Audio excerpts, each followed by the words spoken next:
Doctor Dalip Kaur Tiwana ਦਾ novel ਹੈ ਲੰਮੀ ਉਡਾਰੀ। ਸਮਰਪਿਤ ਹੈ ਬਗਾਨੇ ਮੁਲਕਾਂ 'ਚ ਰਹਿੰਦੇ ਆਪਣੇ ਲੋਕਾਂ ਲਈ। ਅੰਗ ਪਹਿਲਾ। ਸਾਡਾ ਚਿੜੀਆਂ ਦਾ ਚੰਬਾ ਵੀ ਬਾਬਲ ਅਸਾਂ ਉੱਡ ਜਾਣਾ, ਸਾਡੀ ਲੰਮੀ ਉਡਾਰੀ ਵੀ ਬਾਬਲ ਅਸਾਂ ਉੱਡ ਜਾਣਾ। ਇਸ ਤਰ੍ਹਾਂ ਲੰਮੀ ਉਡਾਰੀ 'ਚ ਉੱਡ ਕੇ ਵਲੈਤ ਆਈ ਨੀਰਜਾ ਜਦੋਂ ਆਪਣੇ ਪਤੀ ਪਰਮੇਸ਼ਵਰ ਹਰਚੰਦ ਨੂੰ ਤੂੰ ਹੀ ਮੇਰਾ ਮਾਤਾ, ਤੂੰ ਹੀ ਮੇਰੀ ਮਾਤਾ, ਤੂੰ ਹੀ ਮੇਰਾ ਪਿਤਾ, ਤੂੰ ਹੀ ਮੇਰਾ ਬੰਧੂ, ਤੂੰ ਹੀ ਮੇਰਾ ਭਰਾਤਾ ਸਮਝ ਜੰਮਣ ਸਿਹੜਨ ਵਾਲਿਆਂ ਨੂੰ ਵਿਸਾਰ ਬੈਠੀ ਤੇ ਕਾਗਾਂ ਹੱਥ ਸੁਨੇਹੇ ਵੀ ਪਹੁੰਚਣੋਂ ਹਟ ਗਏ ਤਾਂ ਮਾਂ ਦੀਆਂ ਅੰਦਰਾਂ ਨੂੰ ਵਲੇਟ ਪਿਆ। ਬੋਲੀ, ਧੀ ਪਰਦੇਸਣ ਦਾ ਵੇ ਕੋਈ ਲਿਆਵੋ ਸੁਨੇਹਾ, ਪਰ ਸੁਖ ਸੁਨੇਹਾ ਕੌਣ ਲਿਆਵੇ। ਹੋ ਆਓ ਛੁੱਟੀਆਂ ਹੀ ਤੇ ਨਾਲੇ ਆਪਣੇ ਮੈਡੀਕਲ ਚੈੱਕਅਪ ਕਰਵਾਈ। ਵਾਧੂ ਕਦੇ ਕੁਛ ਦੁਖਦਾ ਹੈ ਤੇ ਕਦੇ ਕੁਛ ਦੁਖਦਾ ਆਖ ਦਿੰਨੀ ਹੈ, ਮੇਰੀ ਡਾਕਟਰ ਸਹੇਲੀ ਨੇ ਆਖਿਆ।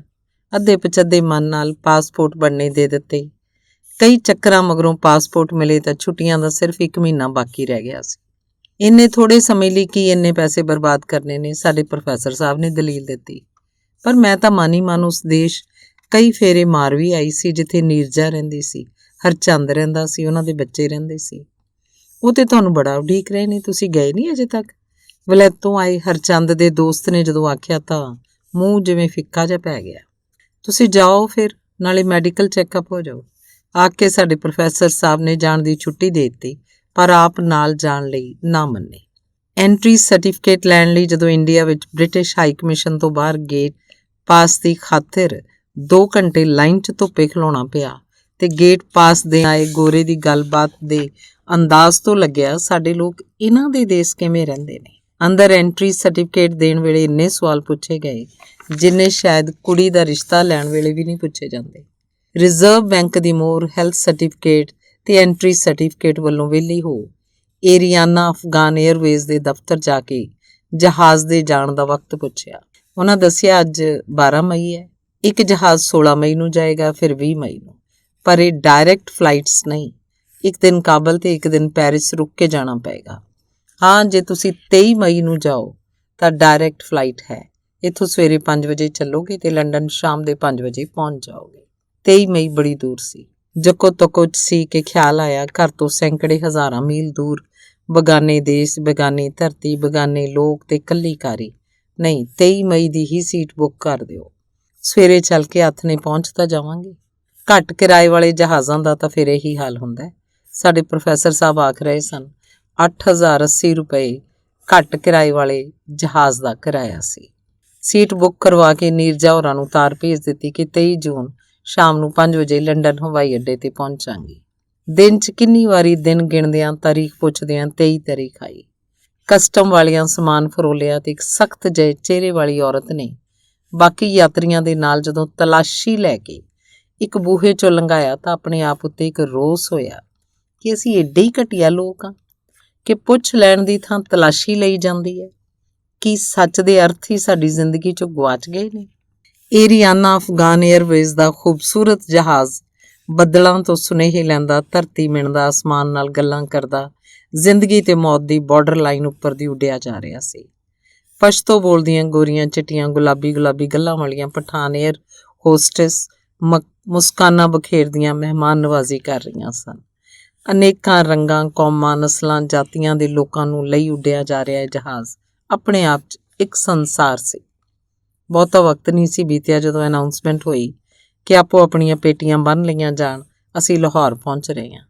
ਕਦੇ ਅਸੀਂ ਇਕੱਠੇ ਹੁੰਦੇ ਸੀ, ਹੁਣ ਬੇਗਾਨਾ ਦੇਸ਼ ਹੈ। ਜਹਾਜ਼ ਰੁਕਿਆ, ਕੁਝ ਲੋਕ ਉਤਰੇ, ਕੁਝ ਚੜ੍ਹੇ। ਮਨ ਕੀਤਾ ਹੇਠਾਂ ਉਤਰ ਕੇ ਇਸ ਧਰਤੀ ਨੂੰ ਛੂਹ ਕੇ ਵੇਖਾਂ, ਇਹ ਤੇ ਤੁਰ ਕੇ ਵੇਖਾਂ। ਦੂਰ ਦੂਰ ਨਜ਼ਰ ਗਈ, ਕਮਾਲ ਹੈ, ਇਹ ਤਾਂ ਬਿਲਕੁਲ ਹੀ ਸਾਡੇ ਵਰਗੇ ਲੋਕ ਨੇ। ਪੌਣੇ ਘੰਟੇ ਮਗਰੋਂ ਜਦੋਂ ਜਹਾਜ਼ ਉੱਥੋਂ ਉੱਡਿਆ, ਨਾ ਜਾਣੇ ਕਿਉਂ ਇੱਕ ਅਣਜਾਣੀ ਜਿਹੀ ਖੋਹ ਪਈ। ਖਿਆਲ ਆਇਆ ਇਸ ਮੁਲਕ 'ਚ ਨਾ ਜਾਣੇ ਕਿੱਥੇ ਗਫੂਰ ਰਹਿੰਦਾ ਹੈ, ਸਾਈਂ ਰਹਿੰਦਾ ਹੈ। ਜੇ ਕਦੇ ਉਹਨਾਂ ਨੂੰ ਪਤਾ ਲੱਗਦਾ ਉਹਨਾਂ ਦੇ ਦੇਸੋਂ ਮੈਂ ਅੱਜ ਲੰਘੀ ਹਾਂ। ਵਕਤ ਨਹੀਂ ਰੁਕਦਾ, ਜਹਾਜ਼ ਉੱਡ ਪਿਆ। ਨਾ ਜਾਣੇ ਮੇਰੀਆਂ ਅੱਖਾਂ 'ਚ ਸਿੱਲ ਕਿਹੋ ਜਿਹੀ ਸੀ। ਝਰੋਖੇ 'ਚੋਂ ਝਾਕਿਆ ਹੇਠਾਂ ਧਰਤੀ ਦੀ ਨਕਲ ਬੱਚਿਆਂ ਦੀ ਖੇਡ ਦਿਸ ਰਹੀ ਸੀ।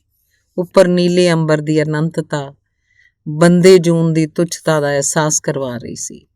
ਮੈਂ ਨਾਲ ਬੈਠੀ ਬੰਗਾਲਨ ਜੋਤੀ ਮੁਖਰਜੀ ਵੱਲ ਵੇਖਿਆ ਜਿਹੜੀ ਸੁੱਤੀ ਪਈ ਸੀ। 4 ਵਜੇ ਨੂੰ ਕਾਬਲ ਪਹੁੰਚ ਗਏ। ਦੱਸਿਆ ਗਿਆ ਕਿ ਇੱਥੋਂ ਜਹਾਜ਼ ਬਦਲਣਾ ਹੈ। ਸਭ ਉੱਤਰ ਚਲੇ। ਉੱਠੀ, ਸਿਰ ਨੂੰ ਜ਼ਰਾ ਕੋਈ ਚੱਕਰ ਆ ਗਿਆ। ਇੰਨੇ ਨੂੰ ਪਿੱਛੋਂ ਕਿਸੇ ਨੇ ਮੇਰੀ ਬਾਂਹ ਆ ਫੜੀ। ਮੁੜ ਕੇ ਵੇਖਿਆ ਇੱਕ ਬੁੱਢੀ ਸੀ। ਉਹ ਤਾਵਲੇ ਮੂੰਹ ਨਾਲ ਆਖ ਰਹੀ ਸੀ, ਮੈਨੂੰ ਇਹਨਾਂ ਦੀ ਬੋਲੀ ਨਹੀਂ ਆਉਂਦੀ। ਹਾੜੇ ਧੀਏ, ਤੂੰ ਮੇਰੇ ਨਾਲ ਰਹੀਂ। ਉਸ ਬੁੱਢੀ ਮਾਈ ਦਾ ਝੋਲਾ ਤੇ ਆਪਣਾ 에ਅਰ ਬੈਗ ਚੁੱਕੀ ਹੌਲੀ ਹੌਲੀ ਉਹਦੇ ਨਾਲ ਤੁਰਦੀ ਜਦੋਂ ਜਹਾਜ਼ ਤੋਂ ਉਤਰ ਕੇ ਮੈਂ ਕਾਬਲ ਏਅਰਪੋਰਟ ਤੇ ਪਹੁੰਚੀ ਤਾਂ ਅੱਗੋਂ ਖਾਸੀ ਵੱਡੀ ਕਤਾਰ ਲੱਗੀ ਹੋਈ ਸੀ। ਟਿਕਟ ਤੇ ਪਾਸਪੋਰਟ ਫੜ ਕੇ ਚਿੱਟਾਂ ਦੇ ਕੇ ਅਗਾਂਹ ਲਗਾ ਰਹੇ ਸਨ। ਜਦੋਂ ਅੱਧਿਓਂ ਬਹੁਤੇ ਬੰਦੇ ਲੰਘ ਗਏ ਤਾਂ ਬਾਕੀ ਦਿਆਂ 'ਚ ਉਹਨਾਂ ਨੇ ਛਾਂਟਣੇ ਸ਼ੁਰੂ ਕਰ ਦਿੱਤੇ। ਮੈਨੂੰ ਗੱਲ ਸਮਝ ਨਾ ਲੱਗੀ। ਮੇਰੀ ਪਿੱਛੇ ਖੜੋਤੀ ਉਸ ਬੁੱਢੀ ਮਾਈ ਨੂੰ ਵੀ ਸੱਦ ਕੇ ਪਾਰ ਲੰਘਾ ਲਿਆ ਗਿਆ ਤੇ ਜਦੋਂ ਸਿਰਫ 11 ਬੰਦੇ ਬਾਕੀ ਰਹਿ ਗਏ ਤਾਂ ਪਾਰ ਲੰਘਾਉਣ ਵਾਲਾ ਕਰਮਚਾਰੀ ਇੱਕ ਸਿਪਾਹੀ ਨੂੰ ਆਪਣੀ ਥਾਂ ਖੜਾ ਇਹ ਆਖ ਕੇ ਤੁਰ ਗਿਆ ਕਿ ਤੁਸੀਂ ਅਜੇ ਇੱਥੇ ਇੰਤਜ਼ਾਰ ਕਰੋ। ਪਾਰ ਲੰਘੇ ਲੋਕ ਜਹਾਜ਼ ਵੱਲ ਤੁਰੇ ਜਾ ਰਹੇ ਸੀ। ਕੁਝ ਮਿੰਟਾਂ ਮਗਰੋਂ ਕਿਸੇ ਨੂੰ ਸ਼ੱਕ ਪਿਆ ਕਿ ਸਿਰਫ ਸਾਨੂੰ ਹੀ ਕਿਉਂ ਰੋਕਿਆ ਗਿਆ। ਮੈਂ ਪਤਾ ਕਰਦਾ, ਇੱਕ ਸਰਦਾਰ ਨੇ ਆਖਿਆ ਜੋ ਵਕੀਲ ਸੀ।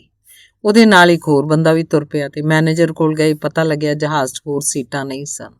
ਪਰ ਅਸੀਂ ਤਾਂ ਦਿੱਲੀ ਤੋਂ ਆਏ ਹਾਂ, ਸਾਡੀਆਂ ਸੀਟਾਂ ਕਿੱਧਰ ਗਈਆਂ? ਇਸ ਗੱਲ ਦਾ ਕੋਈ ਜਵਾਬ ਨਹੀਂ ਸੀ ਦਿੰਦਾ। ਮੈਨੇਜਰ ਕੋਲ ਜਿਹੜੇ 2 ਬੰਦੇ ਗਏ ਸਨ ਉਹਨਾਂ ਨੂੰ ਵੀ ਜਹਾਜ਼ 'ਚ ਥਾਂ ਦੇ ਦਿੱਤੀ ਗਈ ਤੇ ਉਹ ਬਾਕੀਆਂ ਨੂੰ ਕੁਝ ਦੱਸਣ ਦੀ ਥਾਂ ਜਹਾਜ਼ ਵੱਲ ਤੁਰ ਗਏ।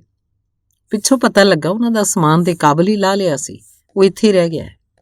ਜਹਾਜ਼ ਦੇ ਤੁਰਨ ਦਾ ਵੇਲਾ ਹੋ ਗਿਆ ਸੀ। ਉਸ ਰੋਕੀ ਖੜੇ ਸਿਪਾਹੀ ਤੇ ਇੱਧਰ ਉੱਧਰ ਲੰਘੇ ਜਾਂਦੇ ਏਰੀਆਨਾ ਅਫਗਾਨ ਏਅਰਵੇਜ਼ ਦੇ ਕਰਮਚਾਰੀਆਂ ਨੂੰ ਬਥੇਰਾ ਆਖਿਆ ਕਿ ਅਸੀਂ ਮੈਨੇਜਰ ਨੂੰ ਮਿਲਣਾ ਚਾਹੁੰਦੇ ਹਾਂ, ਪਰ ਕੋਈ ਗੌਲਾ ਹੀ ਨਾ। ਆਗ ਛੱਡਣ ਹੁਣੇ ਆਉਂਦਾ ਮੈਨੇਜਰ।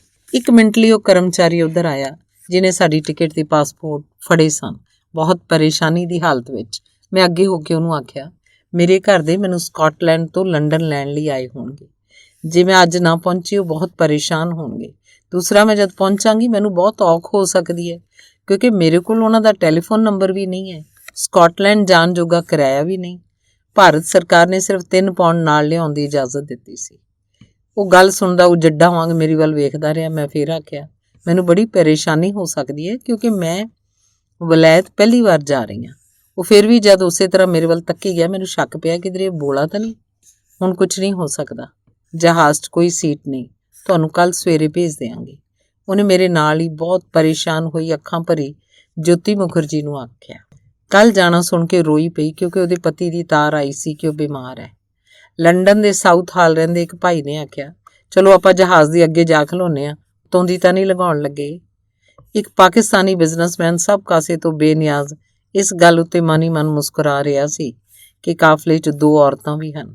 ਸਾਰੇ ਲੋਕਾਂ ਵਿੱਚੋਂ ਸਿਰਫ ਉਹੀ ਬੰਦਾ ਸੀ ਜੋ ਪਰੇਸ਼ਾਨ ਨਹੀਂ ਸੀ ਦਿਸਦਾ, ਜਿਹਨੂੰ ਕਿਤੇ ਵੀ ਅਪੜਨ ਦੀ ਕਾਹਲੀ ਨਹੀਂ ਸੀ। ਜਹਾਜ਼ ਸਾਨੂੰ ਉੱਥੇ ਖਲੋਤਿਆਂ ਛੱਡ ਆਪਣੇ ਰਾਹ ਪੈ ਗਿਆ। ਏਰੀਆਨਾ ਅਫਗਾਨ ਏਅਰਵੇਜ਼ ਦਾ ਇੱਕ ਕਰਮਚਾਰੀ ਆਇਆ ਤੇ ਬੋਲਿਆ, ਤੁਹਾਨੂੰ ਚੰਗੇ ਹੋਟਲ 'ਚ ਮੁਫਤ ਠਹਿਰਾਇਆ ਜਾਏਗਾ। ਫਿਕਰ ਨਾ ਕਰੋ, ਕੱਲ੍ਹ ਜਾਂ ਪਰਸੋਂ ਤੁਹਾਨੂੰ ਭੇਜ ਦਿੱਤਾ ਜਾਏਗਾ। ਠੀਕ ਦੱਸੋ, ਕੱਲ੍ਹ ਜਾਂ ਪਰਸੋਂ? ਜੋਤੀ ਮੁਖਰਜੀ ਨੇ ਗੁੱਸੇ ਨਾਲ ਪੁੱਛਿਆ। ਠੀਕ ਇਹ ਹੈ, ਅੱਜ ਐਤਵਾਰ, ਤੁਹਾਨੂੰ ਚੌਥੇ ਬੁੱਧਵਾਰ ਨੂੰ ਜਹਾਜ਼ ਮਿਲੇਗਾ। ਬੁੱਧਵਾਰ? ਜੋਤੀ ਮੁਖਰਜੀ ਦੀਆਂ ਹੈਰਾਨੀ ਨਾਲ ਅੱਖਾਂ ਟੱਡੀਆਂ ਗਈਆਂ।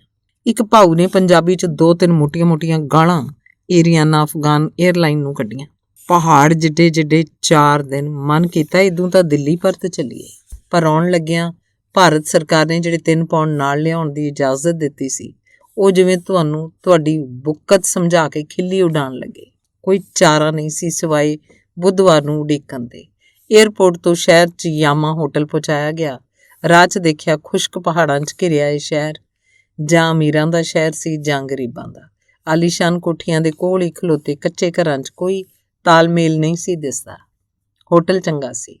ਉਹ ਤੋਂ ਵੀ ਚੰਗਾ ਸੀ ਹੋਟਲ ਦਾ ਮੈਨੇਜਰ, ਜਿਹਨੇ ਦੱਸਿਆ ਕਿ ਉਹਦੀ ਵਹੁਟੀ ਜਰਮਨ ਸੀ, ਪਰ ਇੱਕ ਪਠਾਨ ਕਿਵੇਂ ਬਰਦਾਸ਼ਤ ਕਰ ਸਕਦਾ ਸੀ ਕਿ ਉਹ ਕਿਸੇ ਹੋਰ ਦੀਆਂ ਬਾਹਾਂ ਪਾ ਕੇ ਡਾਂਸ ਕਰੇ। ਕੱਟ ਕੇ ਨਹੀਂ ਮਰ ਜਾਏਗਾ ਜਾਂ ਮਾਰ ਦੇਗਾ ਪਠਾਨ ਬੱਚਾ। ਇਸ ਲਈ ਆਪਣੇ ਦੇਸ਼ ਪਰਤ ਗਈ ਹੈ ਤੇ ਉੱਥੇ ਉਹ ਸਵੇਰ ਦੇ 6 ਵਜੇ ਤੋਂ ਰਾਤ ਦੇ 12 ਵਜੇ ਤੱਕ ਕੰਮ ਕਰਦਾ ਹੈ। ਸ਼ਾਇਦ ਉਹ ਜਾਣਦਾ ਸੀ ਕਿ ਕੰਮ ਹੀ ਆਪਣੇ ਆਪ ਨੂੰ ਭੁੱਲਣ ਦਾ ਸਭ ਤੋਂ ਵਧੀਆ ਤਰੀਕਾ ਹੈ। ਚਾਹ ਪੀਤੀ। ਪਠਾਨ ਬਹਿਰਾ ਪੰਜਾਬੀ ਬੋਲ ਕੇ ਪ੍ਰਭਾਵਿਤ ਕਰਨਾ ਚਾਹੁੰਦਾ ਸੀ। ਬਹਿਨ ਜੀ, ਅੱਛਾ, ਸ਼ਾਬਾਸ਼, ਸਮਝਾ, ਸ਼ਾਬਾਸ਼ੇ। ਸੋਚਿਆ ਘਰ ਖਤ ਲਿਖ ਦਈਏ। ਪੋਸਟ ਆਫਿਸ ਦਾ ਰਾਹ ਪੁੱਛ ਕੇ ਮੈਂ ਤੇ ਜੋਤੀ ਤੁਰ ਪਈਆਂ। ਰਾਹ 'ਚ ਸੂਹੇ ਚਿਹਰਿਆਂ ਵਾਲੇ ਪਠਾਨ ਦੇਖੇ। ਬੁਰਕਿਆਂ 'ਚ ਲਿਪਟੀਆਂ ਪਠਾਣੀਆਂ ਵੀ ਤੇ ਵਾਲ ਕਟਾਏ ਸਕਰਟ ਪਾਈ ਮੇਮਾਂ ਬੜੀਆਂ ਪਠਾਣੀਆਂ ਵੀ। ਵਿਦੇਸ਼ੀ ਮਾਲ ਨਾਲ ਭਰੀਆਂ ਦੁਕਾਨਾਂ 'ਚ ਕਿਧਰੇ ਕਿਧਰੇ ਸਰਦਾਰ ਵੀ ਪਸ਼ਤੋ 'ਚ ਗੱਲਾਂ ਕਰਦੇ ਲੱਭ ਜਾਂਦੇ। ਪੋਸਟ ਆਫਿਸ ਵਾਲਿਆਂ ਨੂੰ ਨਾ ਅੰਗਰੇਜ਼ੀ ਆਉਂਦੀ ਸੀ, ਨਾ ਪੰਜਾਬੀ ਤੇ ਨਾ ਬੰਗਾਲੀ। ਪੌਂਡ ਕੱਢ ਕੇ ਵਿਖਾਇਆ, ਲਿਫਾਫਾ ਮੰਗਿਆ। ਅਫਗਾਨੀਆਂ ਭਾਈ ਨੇ ਦੱਸਿਆ। ਮੈਂ ਤੇ ਜੋਤੀ ਨਿਰਾਸ਼ ਪਰਤ ਪਈਆਂ। ਤੁਰੀਆਂ ਆ ਰਹੀਆਂ ਸੀ ਕਿ ਪਿੱਛੋਂ ਆ ਕੇ ਕਿਸੇ ਨੇ ਆਖਿਆ, ਉਹ ਦੀਦੀ ਤੁਸੀਂ? ਮੁੜ ਕੇ ਦੇਖਿਆ, ਨਾ ਜਾਣੇ ਕੌਣ ਲੜਕਾ ਸੀ ਜਿਹੜਾ ਮੈਨੂੰ ਜਾਣਦਾ ਸੀ। ਪਟਿਆਲੇ ਤੁਹਾਡੀ ਕੋਠੀ ਦੇ ਪਿਛਲੇ ਪਾਸੇ ਸਾਡੀ ਕੋਠੀ ਆ। ਮੈਂ ਅਮਰੀਕਾ ਜਾ ਰਿਹਾ, ਇੱਥੇ ਮੇਰੇ ਦੋਸਤ ਦਾ ਵਿਆਹ ਸੀ, ਕੁਝ ਦਿਨਾਂ ਲਈ ਰੁਕਿਆ। ਤੁਹਾਨੂੰ ਦੂਰੋਂ ਦੇਖਿਆ, ਸੋਚਿਆ ਲੱਗਦੇ ਤਾਂ ਦੀਦੀ ਉਹ ਨੇ। ਉਹ ਦੱਸੀ ਗਿਆ, ਸਾਨੂੰ 2 ਲਿਫਾਫਿਆਂ ਲਈ ਅਫਗਾਨੀਆਂ ਚਾਹੀਦੀਆਂ ਨੇ। ਮੈਂ ਮੁਸ਼ਕਿਲ ਦੱਸੀ। ਉਹ ਪਰੇ ਖੜੇ ਦੋਸਤਾਂ ਨੂੰ ਨਾ ਜਾਣੇ ਕੀ ਦੱਸ ਕੇ 8 ਅਫਗਾਨੀਆਂ ਲੈ ਆਇਆ ਤੇ ਮੈਨੂੰ ਦੇ ਗਿਆ। ਮੈਂ ਜੋਤੀ ਨੂੰ ਦੱਸਿਆ, ਜ਼ਰੂਰ ਪਿਛਲੇ ਜਨਮ ਦੀਆਂ ਅਸੀਂ ਇਸ ਅਫਗਾਨ ਲੜਕੇ ਤੋਂ 4-4 ਅਫਗਾਨੀਆਂ ਲੈਣੀਆਂ ਹੋਣਗੀਆਂ, ਜੇ ਤੋਂ ਮੰਗ ਕੇ ਪਟਿਆਲੇ ਦਾ ਇਹ ਲੜਕਾ ਸਾਨੂੰ ਦੇ ਕੇ ਗਿਆ। ਸ਼ਾਇਦ ਇਹ 4-4 ਅਫਗਾਨੀਆਂ ਲੈਣ ਹੀ ਸਾਨੂੰ ਕਾਬਲ ਆਉਣਾ ਪਿਆ। ਉਹ ਹੱਸ ਪਈ ਤੇ ਬੋਲੀ, ਖਬਰੇ ਅਗਲੇ ਜਨਮ 'ਚ 4-4 ਅਫਗਾਨੀਆਂ ਵਾਪਸ ਕਰਨ ਮੁੜ ਕਾਬਲ ਆਉਣਾ ਪਏ। ਅਗਲੇ ਦਿਨ ਏਰੀਆਨਾ ਅਫਗਾਨ ਏਅਰਵੇਜ਼ ਦੇ ਦਫ਼ਤਰ ਤੇ ਜਾ ਕੇ ਮੈਂ ਤੇ ਜੋਤੀ ਨੇ ਤਾਰਾਂ ਭੇਜੀਆਂ ਕਿ ਹੁਣ 23 ਤਰੀਕ ਦੀ ਥਾਂ 26 ਨੂੰ ਪਹੁੰਚਾਂਗੀਆਂ। ਪਰ ਵਿੱਚੋਂ ਡਰ ਹੀ ਰਿਹਾ ਕਿ ਕਿਧਰੇ ਹੋਰ ਗੱਲਾਂ ਵਾਂਗ ਇਹ ਵੀ ਝੂਠ ਹੀ ਨਾ ਆਖ ਦੇਣ ਕਿ ਤਾਰਾਂ ਭੇਜ ਦਿੱਤੀਆਂ ਨੇ। ਉਹਨਾਂ ਨੇ ਇਸ ਵਰਤਾਰੇ ਦਾ ਕਾਰਨ ਏਰੀਆਨਾ ਅਫਗਾਨ ਏਅਰਵੇਜ਼ ਦੇ ਮੈਨੇਜਰ ਤੋਂ ਪੁੱਛਿਆ। ਉਹਨੇ ਦੱਸਿਆ ਕਿ ਲਾਹੌਰ ਤੇ ਕਾਬਲ ਤੋਂ ਮਿੱਥੀ ਪ੍ਰਤੀਸ਼ਤ ਅਨੁਸਾਰ ਸਵਾਰੀਆਂ ਚੜਾਉਣੀਆਂ ਹੁੰਦੀਆਂ ਨੇ। ਮੈਂ ਆਖਿਆ, ਜੇ ਇਹ ਗੱਲ ਹੈ ਤਾਂ ਫਿਰ 19 ਸੀਟਾਂ ਦਿੱਲੀ ਤੋਂ ਖਾਲੀ ਲਿਆਓ। ਉਹ ਬੋਲਿਆ, ਹਾਂ, ਦਿੱਲੀ ਵਾਲਿਆਂ ਨੇ ਓਵਰ ਬੁਕਿੰਗ ਕਰਕੇ ਗਲਤੀ ਕੀਤੀ ਹੈ, ਜਿਸ ਕਰਕੇ ਤੁਹਾਨੂੰ ਇੱਥੇ ਲਾ ਲਿਆ ਗਿਆ। ਮੈਂ ਆਖਿਆ, ਗਲਤੀ ਦਿੱਲੀ ਏਰੀਆਨਾ ਅਫਗਾਨ ਏਅਰਵੇਜ਼ ਵਾਲਿਆਂ ਕੀਤੀ ਹੈ ਤੇ ਸਜ਼ਾ ਸਾਨੂੰ ਮਿਲੀ ਹੈ। ਉਹ ਬੋਲਿਆ, ਹਾਂ, ਉਹਨਾਂ ਨੂੰ ਇਹ ਨਹੀਂ ਸੀ ਕਰਨਾ ਚਾਹੀਦਾ। ਉਹਦੀ ਸਾਰੀ ਗੱਲ ਨੂੰ ਸਰਸਰੀ ਤਰੀਕੇ ਨਾਲ ਲੈਣ ਉੱਤੇ ਜੋਤੀ ਨੂੰ ਗੁੱਸਾ ਆ ਗਿਆ। ਬੋਲੀ, ਤੁਸੀਂ ਸਮਝਦੀ ਕੀ ਹੋ ਆਪਣੇ ਆਪ ਨੂੰ? ਮੇਰੀ ਇਹ ਫਰੈਂਡ ਲੇਖਿਕਾ ਹੈ। ਮੈਂ ਹੱਸ ਪਈ। ਕਮਲੀ ਪਠਾਣਾ ਉੱਤੇ ਕਿਸ ਗੱਲ ਦਾ ਰੋਹ ਪਾਉਣ ਲੱਗੀ ਹੈ? ਪਰ ਮੈਨੇਜਰ ਉੱਤੇ ਸੱਚੀ ਰੋਹ ਪੈ ਗਿਆ। ਬੋਲਿਆ, ਤੁਸੀਂ ਕਾਬਲ ਦੇ ਮਹਿਮਾਨ ਹੋ, ਕੱਲ ਤੁਹਾਨੂੰ ਸਾਈਟ ਸੀਇੰਗ ਲਈ ਵੈਨ ਭੇਜਾਂਗੇ, ਚਾਹ ਪੀਓਗੇ? ਤੁਹਾਨੂੰ ਅਗਰ ਤਕਲੀਫ ਹੋਈ ਹੈ, I am very sorry. Delhi ਵਾਲੇ ਪਨਿਸ਼ ਕੀਤੇ ਜਾਣਗੇ। ਹੁਣੇ ਤੁਹਾਡੀਆਂ ਤਾਰਾਂ ਭੇਜ ਦਿੰਦੇ ਹਾਂ। ਰਾਜ, ਮੈਂ ਜੋਤੀ ਨੂੰ ਪੁੱਛਿਆ, ਤੈਨੂੰ ਕਿਵੇਂ ਪਤਾ ਮੈਂ ਲੇਖਕ ਹਾਂ? ਬੋਲੀ, ਇਲਸਟਰੇਟ ਵੀਕਲੀ 'ਚ ਤੇਰੀ ਤਸਵੀਰ ਦੇਖੀ ਸੀ ਤੇ ਬੰਗਾਲੀ 'ਚ ਤਰਜਮਾ ਹੋਈ ਇੱਕ ਕਹਾਣੀ ਪੜ੍ਹੀ ਸੀ। ਦੁਲੀਪ ਨਾਮ ਵੀ ਬੰਗਾਲੀ ਹੈ। ਅਗਲੇ ਦਿਨ ਸਾਈਟ ਸੀਇੰਗ ਲਈ ਵੈਨ ਆ ਗਈ। ਸਭ ਤੋਂ ਪਹਿਲਾਂ ਮਿਊਜ਼ੀਅਮ ਵਿੱਚ ਗਏ। ਪੁਰਾਣੇ ਸਿੱਕੇ, ਭਾਂਡੇ, ਕੱਪੜੇ, ਹਥਿਆਰ ਤੇ ਇਹਨਾਂ ਦੇ ਨਾਲ ਬੁੱਧ ਦੇ ਅਨੇਕਾਂ ਸਿਰ, ਬੁੱਤ ਜਿਵੇਂ ਥਾਂ-ਥਾਂ ਬੁੱਧ ਭਟਕਿਆ, ਬੁੱਧ ਬਿਖਰਿਆ ਪਿਆ ਹੋਵੇ। ਮੈਂ ਕਾਬਲ, ਬੁੱਧ, ਲੱਗਦਾ ਕਿਧਰੇ ਕੋਈ ਸਾਂਝ ਹੈ, ਨਹੀਂ ਤੇ ਮੈਂ ਇੱਥੇ ਕਿਸ ਲਈ ਆਉਣਾ ਸੀ? ਮੈਂ ਕੌਣ ਹਾਂ? ਕਿਹਨਾਂ ਥਾਵਾਂ ਤੇ ਮੈਂ ਆਪਣੇ ਆਪ ਨੂੰ ਲੱਭਣ ਆ ਗਈ ਹਾਂ। ਇਹ ਜੋਤੀ ਕੌਣ ਹੈ? ਕੱਲ ਤੱਕ ਮੈਂ ਇਹਨੂੰ ਜਾਣਦੀ ਨਹੀਂ ਸੀ। ਪਰਸੋਂ ਜਹਾਜ਼ ਤੋਂ ਉਤਰ ਕੇ ਏਡੀ ਵੱਡੀ ਦੁਨੀਆ 'ਚ ਕਿਧਰੇ ਗੁਆਚ ਜਾਏਗੀ, ਸ਼ਾਇਦ ਮੁੜ ਕੇ ਕਦੇ ਵੀ ਨਾ ਮਿਲੀਏ। ਜਰਮਨੀ ਜਾ ਰਿਹਾ ਲੜਕਾ ਆਖਦਾ, ਤੁਹਾਡੀ ਫੋਟੋ ਖਿੱਚ ਲਵਾਂ? ਹਾਂ, ਆਖ ਜੋਤੀ ਮੇਰੇ ਕੋਲ ਨੂੰ ਹੋ ਖਲੋ ਜਾਂਦੀ ਹੈ ਤੇ ਹੱਸਣ ਦੀ ਕੋਸ਼ਿਸ਼ ਕਰਦੀ ਹੈ। ਮਿਊਜ਼ੀਅਮ ਦੇਖਣ ਪਿੱਛੋਂ ਰਾਜੇ ਦਾ ਮਹਿਲ ਵਿਖਾ ਕੇ ਵੈਨ ਦਾ ਡਰਾਈਵਰ ਬਾਬਰ ਦੀ ਕਬਰ ਵਿਖਾਣ ਲੈ ਗਿਆ। ਹਿੰਦੁਸਤਾਨ ਦਾ ਸ਼ਹਿਨਸ਼ਾਹ। ਪਰ ਯਾਤਰੀ 5 ਅਫਗਾਨੀਆਂ ਦੇ ਕੇ ਅੰਦਰ ਜਾਣ ਲਈ ਤਿਆਰ ਨਹੀਂ ਸਨ। ਭੂਤ ਦਾ ਸ਼ਹਿਨਸ਼ਾਹ ਵਰਤਮਾਨ ਕੋਲੋਂ 5 ਅਫਗਾਨੀਆਂ ਦਾ ਅਧਿਕਾਰੀ ਨਹੀਂ ਸੀ। ਸਿਰਫ ਪਸ਼ਤੋ ਜਾਣਦਾ ਵੈਨ ਦਾ ਡਰਾਈਵਰ ਸਾਨੂੰ ਪੁੱਛੇ, ਹੋਰ ਕਿੱਥੇ ਜਾਣਾ ਹੈ? ਪਰ ਕਿਸੇ ਨੂੰ ਵੀ ਨਹੀਂ ਸੀ ਪਤਾ ਕਿ ਹੋਰ ਕਿੱਥੇ ਚੱਲੀਏ। ਠੀਕ ਹੀ ਤਾਂ ਹੈ, ਕੌਣ ਜਾਣਦਾ ਕਿ ਅਸੀਂ ਸਭ ਨੇ ਕਿੱਥੇ ਜਾਣਾ? ਹਾਰ ਕੇ ਹੋਟਲ ਮੋੜ ਲਿਆਇਆ। ਮਸਾਂ ਬੁੱਧਵਾਰ ਆਇਆ। 7 ਵਜੇ ਏਅਰਪੋਰਟ ਤੇ ਜਾਣਾ ਸੀ, ਪਰ ਜੋਤੀ 4 ਵਜੇ ਤਿਆਰ ਹੋਈ ਬੈਠੀ ਸੀ। ਏਅਰਪੋਰਟ ਤੇ ਆ ਕੇ ਵੇਖਿਆ, ਉਸ ਦਿਨ ਵਾਲਾ ਹੀ ਏਰੀਆਨਾ ਅਫਗਾਨ ਏਅਰਵੇਜ਼ ਦਾ ਕਰਮਚਾਰੀ ਪਹਿਲਾਂ ਹੀ ਉੱਥੇ ਮੌਜੂਦ ਮੁਸਾਫਰਾਂ ਨੂੰ ਲੰਘਾ ਰਿਹਾ ਸੀ। ਸਾਡੇ ਕਾਫਲੇ ਬਾਰੇ ਪੁੱਛਣ ਤੇ ਆਖਣ ਲੱਗਾ, ਤੁਹਾਡੇ ਬਾਰੇ ਮੈਂ ਕੁਝ ਨਹੀਂ ਜਾਣਦਾ, ਕਦੋਂ ਭੇਜਿਆ ਜਾਣਾ? ਇਹ ਗੱਲ ਸੁਣ ਇੱਕ ਜਣੇ ਨੂੰ ਬਹੁਤ ਰੋਹ ਚੜ ਗਿਆ। ਉਹ ਜਾ ਕੇ ਮੈਨੇਜਰ ਦੇ ਗਲ ਪੈ ਗਿਆ। ਮੈਨੇਜਰ ਆਪ ਬਾਹਰ ਆ ਕੇ ਸਾਨੂੰ ਲੰਘਾ ਕੇ ਗਿਆ। ਕਿਸੇ ਨੂੰ ਆਖ ਕੇ ਜੋਤੀ ਨੇ ਮੇਰੇ ਨਾਲ ਵਾਲੀ ਸੀਟ ਹੀ ਮੁੜ ਲੈ ਲਈ। ਪਾਕਿਸਤਾਨੀ ਬਿਜ਼ਨਸਮੈਨ ਨੇ ਜਦੋਂ ਆਖਿਆ ਮੈਂ ਬੈਠ ਜਾਵਾਂ ਤੁਹਾਡੇ ਕੋਲ, ਤਾਂ ਜੋਤੀ ਮੇਰੇ ਵੱਲ ਵੇਖਣ ਲੱਗੀ, ਪਰ ਉਹ ਭਾਈ ਸਾਡੇ ਜਵਾਬ ਦੇਣ ਤੋਂ ਪਹਿਲਾਂ ਹੀ ਸੀਟ ਤੇ ਬੈਠ ਦੱਸਣ ਲੱਗਿਆ, ਲੰਡਨ 'ਚ ਮੇਰੇ 3 ਮਕਾਨ ਨੇ, ਮੇਰੀ ਇੰਗਲਿਸ਼ ਵਾਈਫ ਹੈ, ਇੱਕ ਧੀ ਵੀ ਹੈ। ਸ਼ਾਇਦ ਉਹਨੂੰ ਲੱਗਦਾ ਸੀ ਕਿ ਹੁਣ ਤਾਂ ਮੈਂ ਰਿਸਪੈਕਟੇਬਲ ਆਦਮੀ ਹਾਂ, ਹੁਣ ਤਾਂ ਮੇਰੇ ਨਾਲ ਚੱਜ ਨਾਲ ਗੱਲ ਕਰੋ। ਬਹੁਤ ਸਾਰੇ ਪਹਾੜ, ਝੀਲਾਂ, ਦਰਿਆ ਤੇ ਸਮੁੰਦਰ ਲੰਘ ਜਹਾਜ਼ ਪੈਰਿਸ ਪਹੁੰਚਿਆ। ਇੱਥੇ ਜਹਾਜ਼ ਬਦਲਣਾ ਸੀ। ਏਅਰਪੋਰਟ ਵੇਖੀ, ਕਿਤਾਬਾਂ 'ਚ ਪੜ੍ਹਿਆ, ਸਾਰਤੇ, ਕਾਮੂ ਤੇ ਸਮੂਨ ਦਾ ਫਰਾਂਸ ਅੱਖਾਂ ਅੱਗੇ ਸੀ। ਲੱਗਿਆ ਸ਼ਾਇਦ ਕਿਸੇ ਸੁਪਨੇ 'ਚ ਮੈਂ ਪਰੀ ਦੇਸ ਪਹੁੰਚ ਗਈ ਹਾਂ। ਏਅਰਪੋਰਟ ਜਿਵੇਂ ਇੱਕ ਮੁਹੱਬਤ ਦਾ ਗੀਤ ਸੀ, ਗਜ਼ਲ ਸੀ।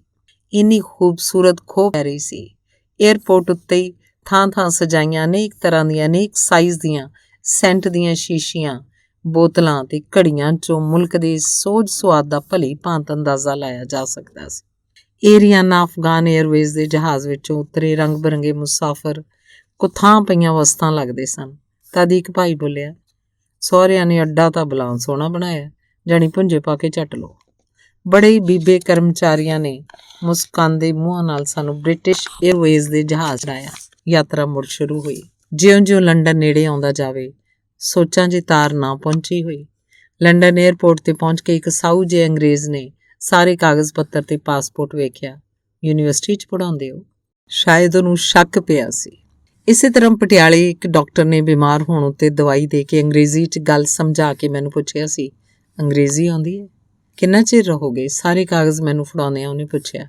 ਮਹੀਨਾ ਕੁ। ਤੇ ਜੇ ਮੈਂ 2 ਮਹੀਨੇ ਰਹਿ ਲੈਣ ਲਈ ਆਖਦਿਆਂ ਉਹ ਹੱਸ ਕੇ ਬੋਲਿਆ। ਅੱਗੇ ਜਾ ਕੇ ਇੱਕ ਗੇਟ 'ਚੋਂ ਲੰਘਣ ਹੀ ਲੱਗੀ ਸੀ ਕਿ ਇੱਕ ਬੁੱਢੇ ਅੰਗਰੇਜ਼ ਨੇ ਪਿੱਛੋਂ ਹਾਕ ਮਾਰ ਕੇ ਕਿਹਾ, ਦੂਜੇ ਪਾਸਿਓਂ ਕੁੜੀਏ। ਪੰਜਾਬੀ ਬੋਲਦਾ ਵੇਖ ਕੇ ਮੈਂ ਹੈਰਾਨ ਹੋ ਕੇ ਹੱਸ ਪਈ। ਉਹ ਮੇਰੀ ਹੈਰਾਨੀ ਤੇ ਹੱਸ ਪਿਆ। ਤੁਰੀ ਆਉਂਦੀ ਮੈਂ ਸੋਚ ਰਹੀ ਸੀ, ਜੇ ਤਾਰ ਨਾ ਪਹੁੰਚੀ ਹੋਈ। ਨਾਲੇ ਸੁਣਿਆ ਇਹਨਾਂ ਮੁਲਕਾਂ 'ਚ ਆ ਕੇ ਲੋਕ ਨਿਰਮੋਹੀ ਹੋ ਜਾਂਦੇ ਨੇ। ਗੇਟ ਤੋਂ ਬਾਹਰ ਨਿਕਲੀ ਤਾਂ ਨਿਰਮੋਹੇ ਲੋਕਾਂ ਦੇ ਦੇਸ਼ ਨੀਰਜਾ ਹਰਚੰਦ ਦੇ ਨਾਲ ਕਿੰਨੇ ਹੀ ਮੂੰਹ ਭਿੱਜੇ ਮੂੰਹ ਦੇਖ ਮੈਨੂੰ ਲੱਗਿਆ ਦੂਜਿਆਂ ਬਾਰੇ ਅਸੀਂ ਕਿੰਨਾ ਕੁਝ ਗਲਤ ਸੋਚ ਲੈਂਦੇ ਹਾਂ।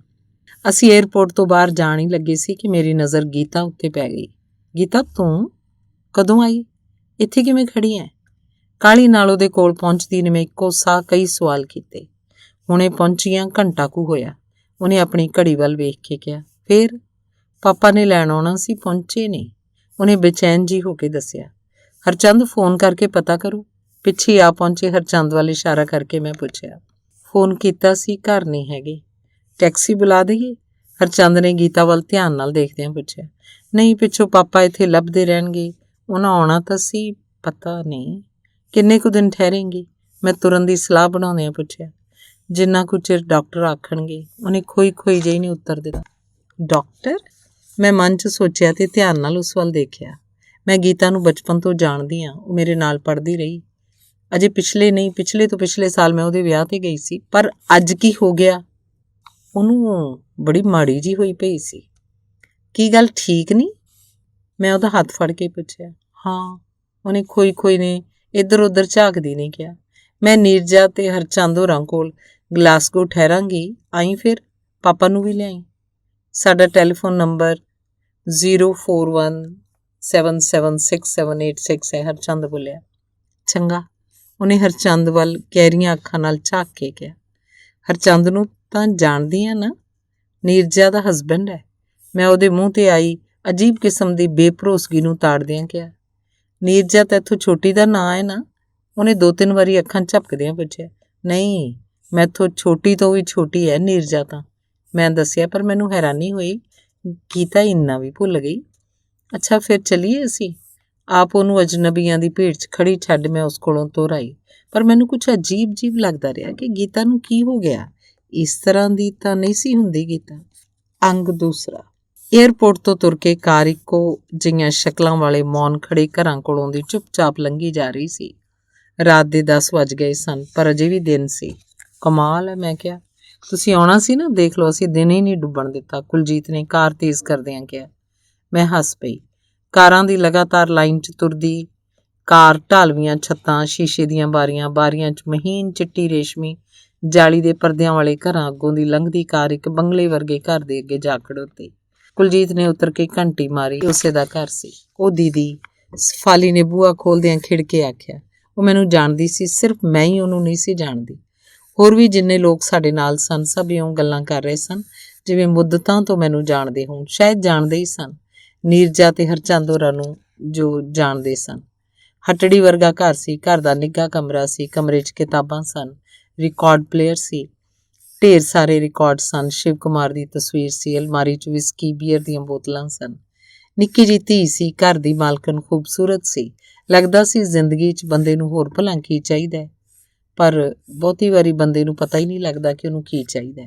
ਕੁਲਜੀਤ ਨੇ ਚਾਹ ਪੀਣ ਮਗਰੋਂ ਭੁੰਜੇ ਕਾਰਪੈਟ ਉੱਤੇ ਨਿੱਸਲ ਹੋ ਕੇ ਬੈਠਦਿਆਂ ਸਵਾਲ ਪੁੱਛਣੇ ਸ਼ੁਰੂ ਕਰ ਦਿੱਤੇ। ਦੀਪ ਭੈਣ ਜੀ, ਮੈਂ ਤੁਹਾਡੇ ਨਾਲ ਬੜੀਆਂ ਗੱਲਾਂ ਕਰਨੀਆਂ ਨੇ। ਕਿਹੜੀ ਕਿਤਾਬ ਤੁਹਾਨੂੰ ਸਭ ਤੋਂ ਚੰਗੀ ਲੱਗਦੀ ਆ? ਕਿਹੜਾ ਲੇਖਕ? ਤੁਸੀਂ ਲਿਖਦੇ ਕਿਵੇਂ ਹੋ? ਸਾਡੇ ਲੇਖਕਾਂ ਨੂੰ ਕੀ ਲਿਖਣਾ ਚਾਹੀਦਾ? ਇੱਥੇ ਕਿੰਨਾ ਚਿਰ ਠਹਿਰੋਗੇ? ਪ੍ਰੋਫੈਸਰ ਸਾਹਿਬ ਕਿਹੋ ਜਿਹੇ ਨੇ? ਸਾਡੇ ਕੋਲ ਕਿੰਨੇ ਦਿਨ ਰਹੋਗੇ? ਮੈਂ ਤੁਹਾਡੇ ਨਾਲ ਬਹੁਤ ਸਾਰੀਆਂ ਗੱਲਾਂ ਕਰਨੀਆਂ ਨੇ। ਹਰਚੰਦ ਨੇ 2 ਕੁ ਘੰਟੇ ਚੁੱਪ ਰਹਿਣ ਮਗਰੋਂ ਆਖਿਆ, ਭੈਣ ਜੀ ਥੱਕ ਕੇ ਆਏ ਨੇ, ਕਿਉਂ ਬੋਰ ਕਰਦਾ? ਪਰ ਮੈਂ ਬੋਰ ਨਹੀਂ ਸੀ ਹੋ ਰਹੀ। ਕੁਲਜੀਤ ਦੇ ਸਾਰੇ ਸਵਾਲਾਂ ਦੇ ਹੇਠ ਉਹਦਾ ਇੱਕੋ ਸਵਾਲ ਸੀ ਕਿ ਜੋ ਕੁਝ ਮੈਂ ਸੋਚਦਾ, ਜੋ ਕੁਝ ਸਮਝਦਾ, ਉਸ ਲਈ ਤੁਹਾਡਾ ਹੁੰਗਾਰਾ ਕਿੰਨਾ ਕੁ ਹੈ।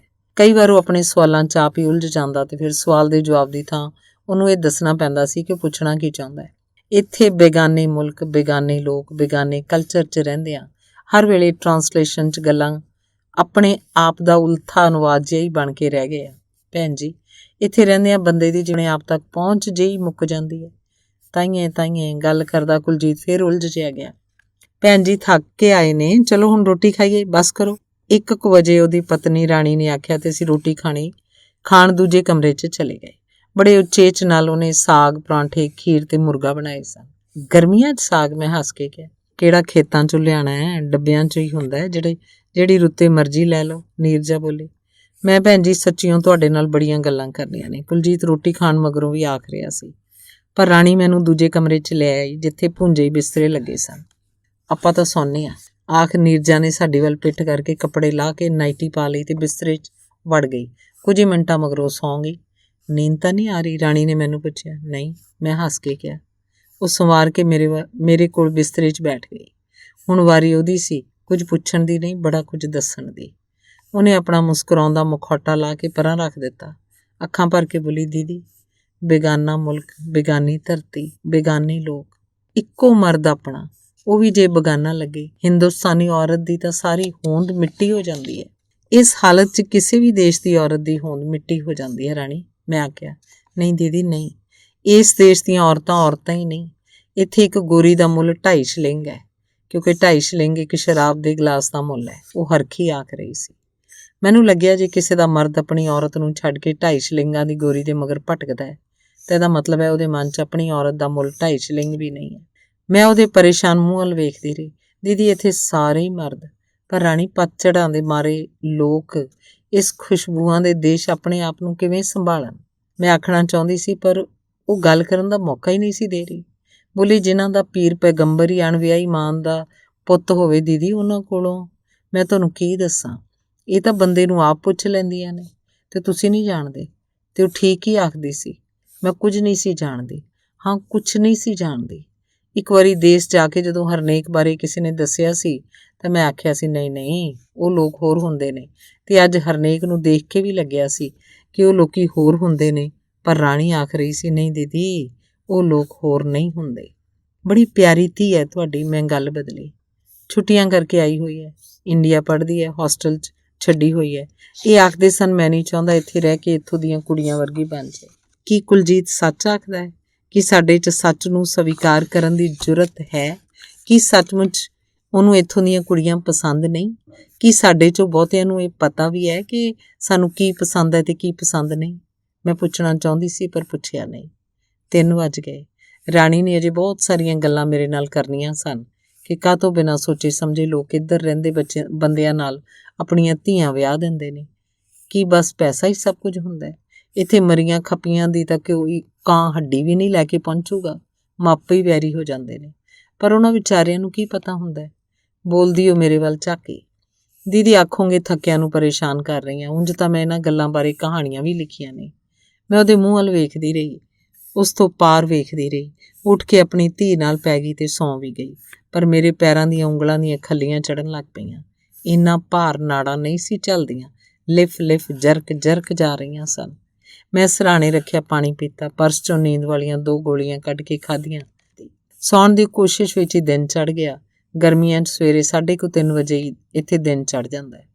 ਮੈਂ ਇਸ ਮੁਲਕ 'ਚ ਦਿਨ ਚੜ੍ਹਦਾ ਵੇਖਣਾ ਚਾਹੁੰਦੀ ਸੀ। ਦੱਬੇ ਪੈਰੀ 5 ਵਜੇ ਜਦੋਂ ਬਾਕੀ ਸਾਰੇ ਸੁੱਤੇ ਸਨ, ਗੈਲਰੀ ਵਿੱਚ ਹੀ ਲੰਘ ਕੇ ਘਰ ਦੇ ਬਾਹਰ ਆ ਗਈ। ਬੂਹੇ ਦੇ ਅੱਗੇ ਦੁੱਧ ਦੀਆਂ ਬੋਤਲਾਂ ਪਈਆਂ ਸਨ, ਚਿੱਠੀਆਂ ਪਈਆਂ ਸਨ। ਬੱਦਲਵਾਈ ਵਰਗਾ ਘਸਮੈਲਾ ਜਿਹਾ ਦਿਨ ਸੀ ਤੇ ਚੜ੍ਹਦੇ ਸਿਆਲ ਵਰਗੀ ਠੰਡ। ਆਲੇ ਦੁਆਲੇ ਬੜੀ ਚੁੱਪ ਤੇ ਸ਼ਾਂਤੀ ਸੀ। ਨਿੱਕੇ ਨਿੱਕੇ ਢਲਵੀਆਂ ਛੱਤਾਂ ਵਾਲੇ ਘਰ ਸਨ ਤੇ ਹਰ ਘਰ ਦੇ ਅੱਗੇ ਫੁੱਲਾਂ ਦੀ ਕਿਆਰੀ ਸੀ ਤੇ ਕਿਆਰੀਆਂ ਤੋਂ ਪਾਰ ਸੜਕ ਦੇ ਕੰਢੇ ਰੰਗ ਬਿਰੰਗੀਆਂ ਕਾਰਾਂ ਖੜੀਆਂ ਸਨ। ਮੇਰੇ ਜਾਗ ਪੈਣ ਦਾ ਸ਼ਾਇਦ ਕੁਲਜੀਤ ਨੂੰ ਪਤਾ ਲੱਗ ਗਿਆ ਸੀ। ਰਾਣੀ ਅਜੇ ਸੁੱਤੀ ਹੋਈ ਸੀ। ਉਹ ਚਾਹ ਦਾ ਕੱਪ ਬਣਾ ਲਿਆਇਆ। ਹਿੰਦੁਸਤਾਨ 'ਚ ਇਸ ਵੇਲੇ 12 ਵੱਜਣ ਵਾਲੇ ਹੋਣਗੇ ਦੁਪਹਿਰ ਦੇ। ਇੱਥੇ ਨਾਲੋਂ 5 ਘੰਟੇ ਅੱਗੇ ਹੈ ਨਾ ਵਕਤ। ਉਹਨੇ ਘੜੀ ਵੇਖਦਿਆਂ ਪੁੱਛਿਆ। 5 ਘੰਟੇ ਗਾਂਹ ਕੇ ਪਿਛਾਂ? ਮੈਂ ਮਜ਼ਾਕ ਨਾਲ ਪੁੱਛਿਆ। ਉਸ ਤਰ੍ਹਾਂ ਤਾਂ ਫਿਰ ਘੰਟੇ ਨਹੀਂ, ਸਦੀਆਂ ਪਿੱਛੇ ਆ ਅਸੀਂ ਇਹਨਾਂ ਨਾਲੋਂ। ਮੈਂ ਉਸ ਵੱਲ ਵੇਖਿਆ, ਉਹ ਤੋਂ ਪਾਰ ਵੇਖਿਆ। ਅੱਜ ਤਾਂ ਇੱਥੇ ਰਹੋਗੇ ਨਾ? ਮੈਂ ਬੜੀਆਂ ਗੱਲਾਂ ਕਰਨੀਆਂ ਨੇ ਤੁਹਾਡੇ ਨਾਲ ਭੈਣ ਜੀ। ਆਖੋ ਰਾਤ ਵਾਲੇ ਹੀ ਸਵਾਲ ਫਿਰ ਪੁੱਛਣ ਲੱਗ ਪਿਆ। ਰਾਤ ਦੀ ਕੋਈ ਗੱਲ ਵੀ ਜਿਵੇਂ ਉਹਨੂੰ ਯਾਦ ਨਹੀਂ ਸੀ। ਸ਼ਾਇਦ ਇੱਥੇ ਲੋਕ ਇਉਂ ਹੀ ਹਰ ਰਾਤ ਨੂੰ ਸਵੇਰ ਤੱਕ ਭੁੱਲ ਜਾਣ ਦੀ ਆਦਤ 'ਚ ਜਿਉਂ ਰਹੇ ਸਨ। ਤੂੰ ਕੰਮ ਤੇ ਨਹੀਂ ਜਾਣਾ? ਉਹ ਲੱਗ ਗਿਆ ਤੜਕੇ ਹੀ ਭੈਣ ਜੀ ਨੂੰ ਬੋਰ ਕਰਨ। ਹਰਚੰਦ ਨੇ ਆਪਣੇ ਲਈ ਚਾਹ ਬਣਾ ਕੱਪ ਫੜੀ ਆਉਂਦੇ ਨੇ ਕਿਹਾ। ਕੱਲ੍ਹ ਹੀ ਛੁੱਟੀ ਦੇ ਆਏ ਸੀ ਮੈਂ ਵੀ ਤੇ ਰਾਣੀ ਵੀ, 2-2 ਦਿਨ ਦੀ। ਨਾਲੇ ਮੈਂ ਤਾਂ ਭੈਣ ਜੀ ਨਾਲ ਬੜੀਆਂ ਗੱਲਾਂ ਕਰਨੀਆਂ ਨੇ, ਉਹ ਬੋਲਿਆ। ਇਹਨਾਂ ਮੁਲਕਾਂ 'ਚ ਕੰਮ ਤੇ ਨਾ ਜਾਣਾ ਬੜੀ ਵੱਡੀ ਗੱਲ ਹੁੰਦੀ ਹੈ। ਪਰ ਕੁਲਜੀਤ ਹਰਚੰਦ ਦਾ ਦੋਸਤ ਸੀ ਤੇ ਉਹਨੂੰ ਪਤਾ ਸੀ ਦੋਸਤੀ ਕੋਈ ਅਹਿਸਾਨ ਨਹੀਂ ਹੁੰਦੀ। ਚੱਲ ਪਹਿਲਾਂ ਕਾਰ ਠੀਕ ਕਰਵਾ ਲਿਆਈਏ।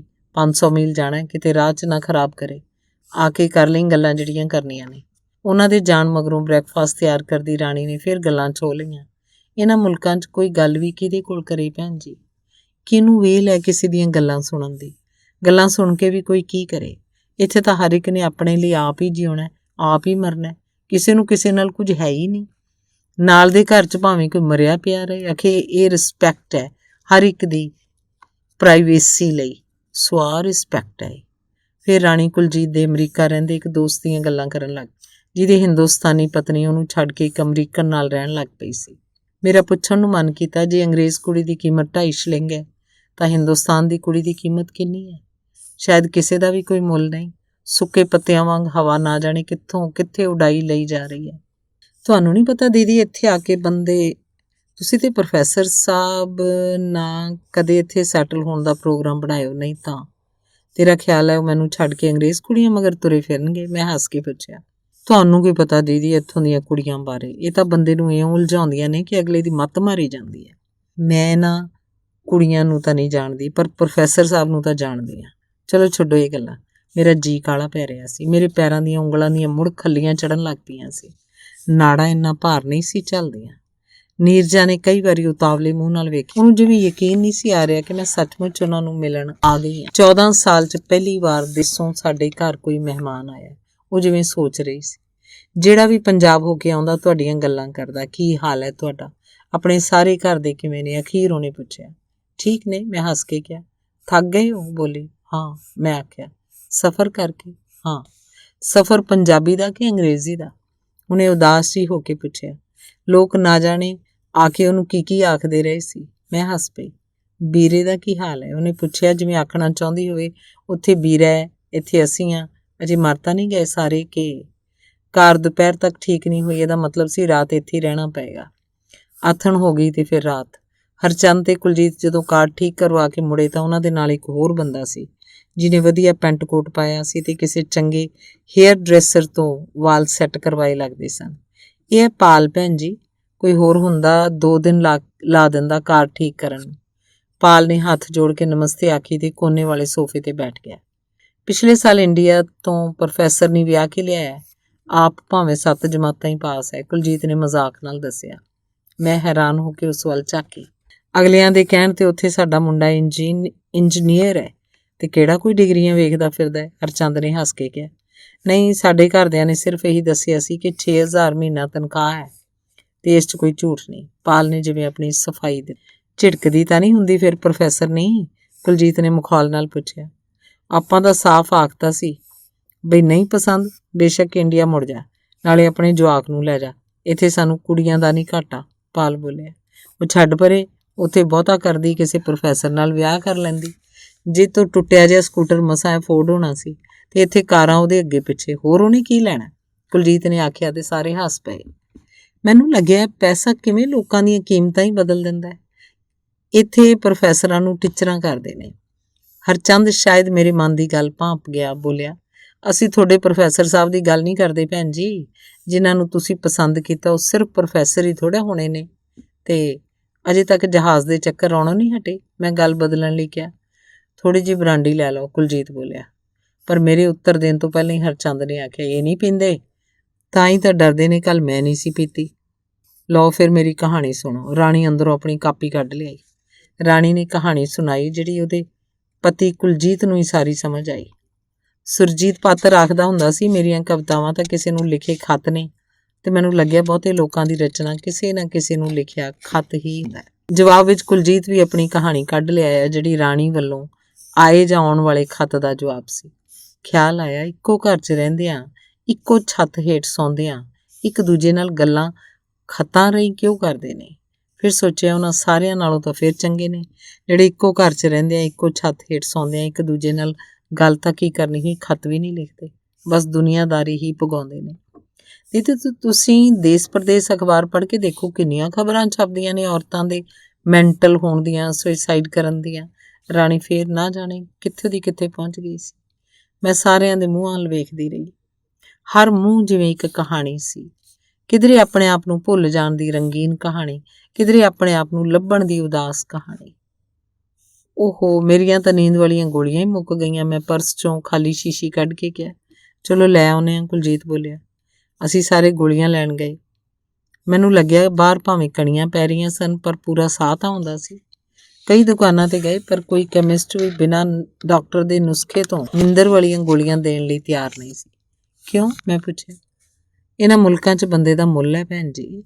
ਬਿਨਾਂ ਡਾਕਟਰ ਦੇ ਲਿਖੇ ਜੇ ਦਵਾਈਆਂ ਦੇਣ ਲੱਗਣ ਤਾਂ ਕੋਈ ਵੀ ਬੰਦਾ ਗਲਤ ਦਵਾਈ ਲੈ ਸਕਦਾ ਹੈ, ਤੇ ਕੋਈ ਵੀ ਗਲਤ ਦਵਾਈ ਦਿੱਤੀ ਜਾ ਸਕਦੀ ਹੈ, ਤੇ ਕੋਈ ਵੀ ਗਲਤੀ ਇੱਥੇ ਬੜੀ ਮਹਿੰਗੀ ਪੈਂਦੀ ਹੈ, ਹਰਚੰਦ ਦੱਸਦਾ ਰਿਹਾ। ਇਹ ਸਾਰਾ ਸਾਊਥ ਹਾਲ ਹੈ ਭੈਣ ਜੀ, ਰਾਣੀ ਨੇ ਬਾਜ਼ਾਰ ਵੱਲ ਹੱਥ ਕਰਕੇ ਕਿਹਾ। ਸਾੜੀਆਂ, ਸੂਟਾਂ, ਲੱਡੂ, ਜਲੇਬੀਆਂ, ਪਾਣੀ ਪਤਾਸਿਆਂ ਦੀਆਂ ਦੁਕਾਨਾਂ ਦੇ ਅੰਦਰ ਤੇ ਬਾਹਰ ਕਾਲੀਆਂ ਮੇਮਾਂ ਤੇ ਗੋਰੀਆਂ ਪੰਜਾਬਣਾਂ ਨੂੰ ਵੇਖ ਸਾਊਥ ਹਾਲ ਲੁਧਿਆਣੇ ਦਾ ਚੌੜਾ ਬਾਜ਼ਾਰ ਲੱਗਦਾ ਸੀ। ਹਿੰਦੁਸਤਾਨੀ ਅਧਖੜ ਔਰਤਾਂ ਦੇ ਵੀ ਸਕਰਟਸ ਪਾਏ ਵੇਖ ਮੈਨੂੰ ਅਲਕਤ ਜੀ ਆਈ। ਵਿਚਾਰੀਆਂ ਮੇਮਾਂ ਨਾਲ ਕੰਪੀਟ ਕਰ ਰਹੀਆਂ ਨੇ, ਰਾਣੀ ਬੋਲੀ। ਵਾਖਰੂ ਆਖ ਡੂੰਘਾ ਸਾਹ ਭਰ ਹਰਚੰਦ ਉੱਚੀ ਉੱਚੀ ਹੱਸ ਪਿਆ। ਨੀਰਜਾ, ਕੁਲਜੀਤ, ਰਾਣੀ ਤੇ ਉਹਨਾਂ ਦੀ ਨਿੱਕੀ ਜਿਹੀ ਧੀ ਸਭ ਹੱਸਣ ਲੱਗ ਪਏ, ਜਿਵੇਂ ਉਹਨਾਂ ਨੂੰ ਯਾਦ ਆ ਰਿਹਾ ਹੋਵੇ ਕਿ ਹੱਸਣਾ ਵੀ ਚਾਹੀਦਾ ਹੁੰਦਾ ਹੈ।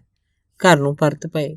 ਗੁਲਾਬ ਦੇ ਫੁੱਲਾਂ ਦੀਆਂ ਕਿਆਰੀਆਂ ਵਾਲੇ ਘਰ ਜਿਵੇਂ ਕਿਸੇ ਸਮਾਧੀ 'ਚ ਲੀਨ ਸਨ।